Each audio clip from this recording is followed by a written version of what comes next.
સુરતમાં આજે એક વિચિત્ર પણ જોખમી ઘટના સામે આવી છે। સુરત શહેરના વ્યસ્ત ગણાતા પ્રમુખ સ્વામી ઓવરબ્રિજ પર અચાનક મોટી માત્રામાં ખાદ્ય તેલ અથવા ઓઇલ ઢોળાવાના કારણે વાહન ચાલકો માટે મુસીબત ઊભી થઈ હતી।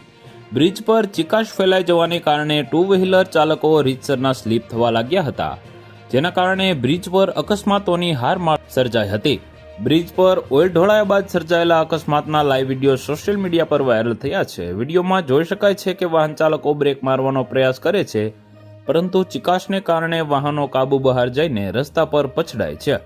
આ ઘટનાને પગલે બ્રિજ પરથી પસાર થતા લોકોમાં ભારે ભયનો માહોલ જોવા મળ્યો હતો।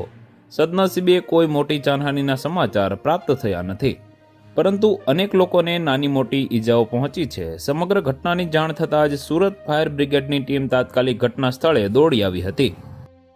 તો વધુ માહિતી મેળવવા માટે ચેનલ સાથે જોડાયેલા રહો। વિડીયો પસંદ આવે તો લાઈક કરી દેજો, ચેનલમાં નવા છો તો સબસ્ક્રાઇબ કરી દેજો।